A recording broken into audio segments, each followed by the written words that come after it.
kalau saya analisis, tim yang dilantik oleh Presiden kita Prabowo tuh cuman tidak begitu menggigit. Kenapa?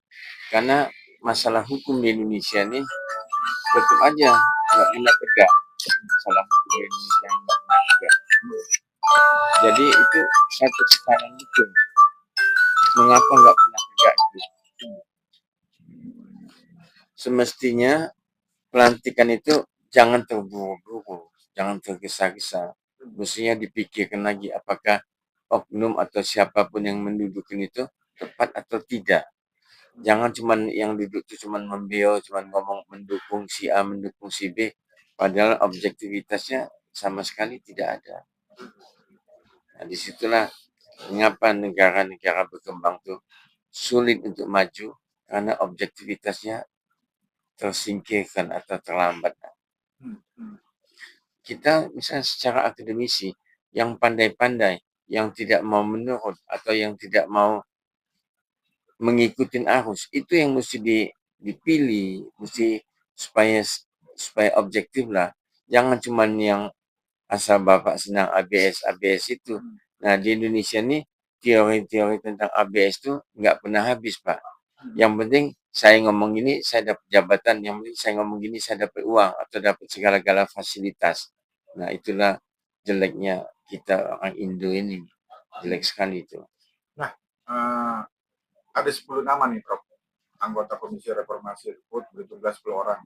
Salah satunya Jimli Asidiki, mantan Menteri Hukum dan HAM juga Mahfud, dan diisi dengan ada Pak Yusril, Pak Oto, dan selebihnya ada Pak Tito, dan 2 mantan Kapolri.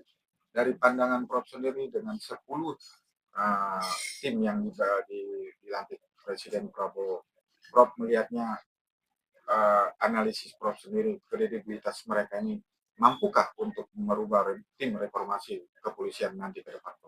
Saya rasanya kurang mampu ya. Kenapa kurang mampu saya bilang? Yang lihat dari personel 10 itu mungkin cuma 1 atau 2 yang betul-betul bisa diandalkan. Yang lain itu cuma sebagai penggembira aja. Misalnya 1 yang bisa, kalau saya analisis tuh Yusril, dia lebih objektif dan memang dia profesor doktornya sudah diakuin karena dia dokternya tuh dari Malaysia saja. Profesornya betul dari UI. Tapi yang lain-lain itu suka ikut sama arus, ikut arus kemana angin bertiup, di situ dia ada di sana. Jadi objektivitasnya juga kita ragukan apa yang akan dia omongkan, apa yang akan dia sarankan itu. Rasanya apalagi dari pihak kepolisian ada 3 atau 4 yang di sana. Mestinya kenapa nggak dari pihak hakim yang diambil? Hakim yang aktif atau yang barusan pensiun gitu. Itu saya lebih condong ke sana. Misalnya Mahfud kan pernah jadi ketua MK ya, pernah jadi ketua, dia kan hakim jadi.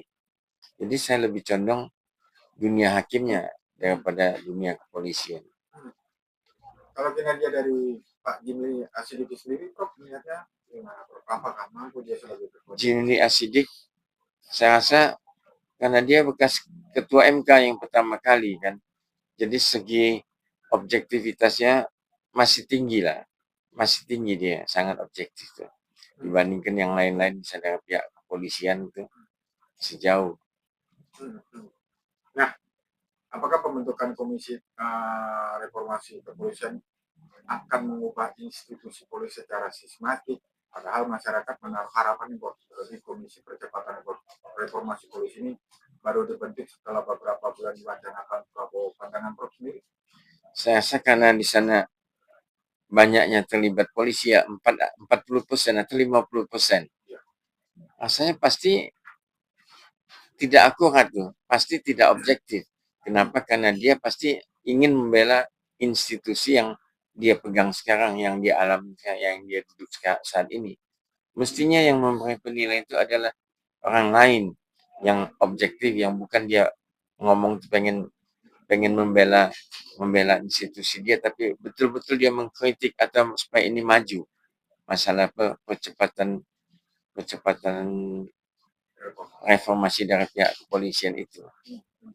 Kalau dia sedang dari polisi dia ngomong, ya pastinya maunya yang bagus-bagus, yang elok-elok, yang indah-indah.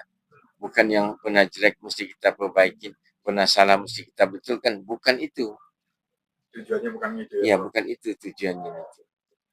Nah, apakah Prof sendiri setuju pembentukan Komisi Percepatan Reformasi Polri ini bersifat ad hoc alias sementara karena ada batas waktu sampai kapan mereka bekerja? Ya, saya setuju ad hoc tuh. Tapi ad hoc juga jangan diambil dari institusi yang sejenis atau yang sama. Tadi sudah saya sampaikan kan, kalau memang itu diambil dari yang sejenis yang sama, mereka tetap punya patriotisme. Patriotisme itu membela institusi yang mereka sudah alamin atau sedang dia alamin itu.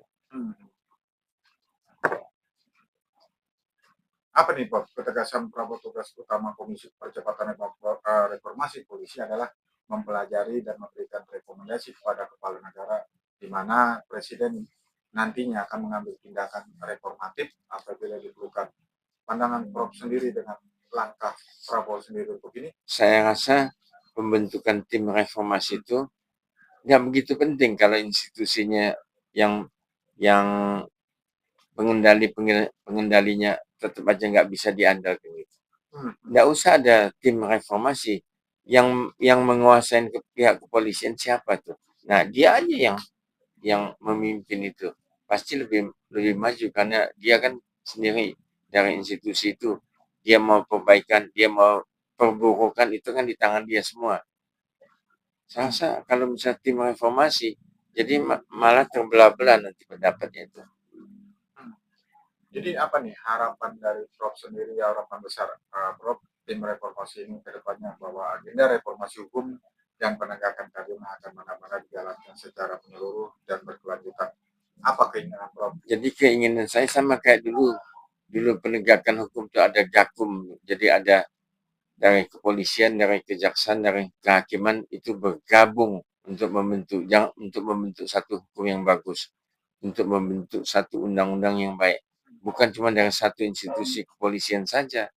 Karena kalau institusi dari kepolisian itu nanti dikritik kan nggak bisa. Karena mereka pasti membela institusi dia. Tapi kalau ini penegak hukum semuanya itu jadi satu bundel gitu. Mereka saling mengisi, saling mengkritik, saling menasihati. Itu lebih baik. Lebih terjamin ya Prof. Lebih terjamin. Kembali ke pokok selama aja dulu kan ada tuh. Saya lupa namanya penegak hukum itu kesatuannya itu apa tuh. Kembali kayak dulu aja. Ini kok siapa jadi pemimpin maunya ide saya yang dipakai. Siapa jadi pemimpin ini pendapat saya yang mesti diutamakan. Padahal yang lama itu sudah baik. Kenapa mesti keluarkan yang baru lagi? Oke, close-nya seperti ini Prof. Jika pemerintah sungguh-sungguh ingin melakukan reformasi Polri, maka langkah pertama yang harus dilakukan adalah memperbaiki komposisi komisi, membuka ruang partisipasi yang lebih luas bagi kalangan sipil, dan memastikan bahwa proses reformasi tidak dikendalikan sepenuhnya oleh mereka yang memiliki kepentingan di dalam mempertahankan status quo. Reformasi kepolisian bukan tentang menjaga citra, Prof. Melainkan tentang membangun ulang kepercayaan masyarakat dan masyarakat yang lainnya. Close-nya Prof sendiri untuk ke depannya seperti ini. Ya, sekarang kalau kita analisis, saya sebagai ilmuwan, sebagai penegak hukum juga sebagai advokat, sejak saya jadi advokat mungkin 45 tahun yang lalu, citra polisi itu belum pernah sempurna. Belum pernah sempurna, Prof. Ya, belum pernah sempurna karena image-nya terlalu jelek tuh. Itu kan ada satu pendapat tuh. Jadi ada satu anak kecil yang saya ceritanya dari polisi juga. Si anak tadi ibunya sakit cancer, terus dia berdoa sama Tuhan. Terus dia ada satu ide, dia tulis surat kepada Tuhan. Tuhan, saya mau bantu ibu saya yang lagi sakit cancer. Tolonglah kasih saya uang 10 juta aja untuk berobat. Jadi surat tadi ditujukannya ke Tuhan. Jadi sampai di kantor pos, tukang pos tuh heran, di mana alamat Tuhan? Saya kan nggak tahu. Jadi diambil kesimpulan oleh tukang pos tadi, dikasihkannya lah ke kepala polisi di daerah itu, kasihnya. Jadi kepala polisi di daerah tuh begitu dia lihat, kasihan dia lihat anak-anak perempuan kecilnya mau ngobatin ibunya sampai tulis surat ke Tuhan minta uang 10 juta aja. Jadi oleh pemimpin polisi tadi dia kumpulin anak buahnya. Dikasihlah terkumpul 10 juta. Nah, dia panggil si anak kecil tadi. Dia bilang, Dek, adik kan tulis surat ke Tuhan kan, mau minta duit 10 juta untuk ngobatin ibu dari adik. Iya katanya, kenapa Bapak tahu? Ya saya dikasih tahu oleh Tuhan katanya, kan surat adik ada di tangan saya. Jadi Tuhan nitipkan duit sama saya 10 juta untuk dikasihkan kepada adik. Diterimalah oleh adik kecil tadi. Tapi sebelum dia terima, dia ngomel, Tuhan, kok kenapa ngasih ini melalui lewat polisi? Saya pikir nanti disunat oleh polisi pula. Anak kecil kita aja sudah ngomong begitu. Nah, cobalah. Sepolosnya dia. Dia tahu image polisi itu bagaimana. Kalau Tuhan kasihkan saya langsung, mungkin uangnya ini lebih dari 10 juta. Ini Tuhan kok kasihkan melalui polisi. Nah, cobalah. Anak kecil yang lagi perlu gitu, lagi bisa punya image. Kenapa dikasihkan dengan polisi Tuhan? Saya takut uang ini kan disunat oleh polisi juga. Padahal yang ngasih itu memang murni polisi sendiri kan. Polisi sudah baik hati, tapi tetap aja salah image itu. Nah, itulah memang begitu, Pak. Dari dulu sampai sekarang. Image-nya tuh nggak pernah benar. Nggak pernah benar. Saya kan jadi advokat ini sudah hampir 45 tahun. Image yang dibilang anak tadi, itu intermittent, Pak. Berlangsung terus tuh. Nggak pernah habis-habisnya. Kita kalau di Singapura, Pak, saya pernah anak saya yang Stephen yang dokter itu, pernah sakit lagi kecil, saya di Singapura. Saya bawa ke rumah sakit Mount Elizabeth. Panasnya 41, Pak. Jadi saya bawa sana, tidak disuruh nginep tuh. Sudah dia suntik, sudah dia kasih obat, pulanglah. Apa nggak nginep? Nggak perlu nginep katanya. Ya pulang aja, nanti sebentar lagi turun. Nggak ada antibiotik yang dikasihnya. Coba kalau di Indonesia, panas gitu, kalau nggak dihantam dengan antibiotik dosis tinggi, bisa mati langsung tuh. Ini enggak. Begitu saya pulang ke hotel, turun sudah Pak langsung. Dia nggak mau pasien itu tinggal di rumah sakit Pak. Lain dengan sistem rumah sakit kita, kalau bisa flu, dia mesti opname. Opname itu dokter dapat duit kan, dapat bonus kalau dia bisa nginep sampai 3 hari sampai 10 hari. Dikali persentase dia dapat 15%. Masukannya dari situ. Iya. Maka itu setiap bulan tuh dokter tadi dapat target. Dia mesti bulan ini mesti masuk mungkin 400 juta atau 500 juta supaya bonusnya tinggi. Maka berbondong-bondonglah dokter, ya sakit flu aja dia rekomendasikan untuk masuk rumah sakit. Itulah Indonesia, Pak. Jadi bagaimana kita mau mengikuti pola pikir negara-negara yang lagi berkembang atau negara terbelakang ini? Bagaimana? Sampai kapan? Saya sudah 45 tahun jadi lawyer, tetap aja masih begitu. Nggak ada majunya sedikit pun juga. Mundur malah iya. Terakhir, Bro. Jadi apa harapan dan ketegasan juga poin-poin yang Prof mau sampaikan untuk kepada Jimmy SWC sebagai ketua tim reformasi?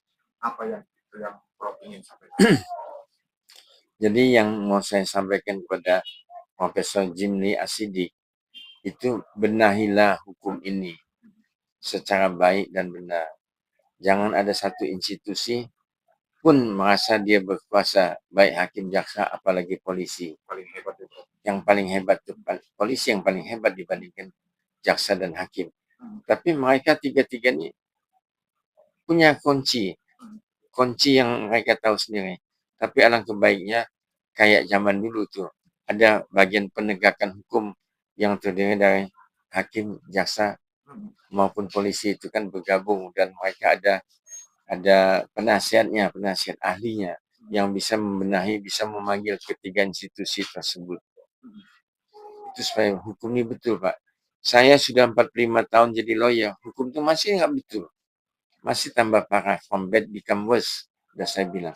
Masih nggak betul, Pak. Bagaimana mau membetulkan Indonesia ini tentang hukumnya? Rasanya sangat sulit sekali, Pak. Sangat sulit sekali. Mampukah nanti tim reformasi diketuai Pak Jimmy untuk mengungkap semua kasus yang ada di tubuh Polri semua? Kita dukung supaya mampu, Pak. Kita dukung Hmm. apapun itu supaya mampu. Ada lagi, Prof? Saya rasa cukup, Pak. Oke, terima kasih ya, Prof.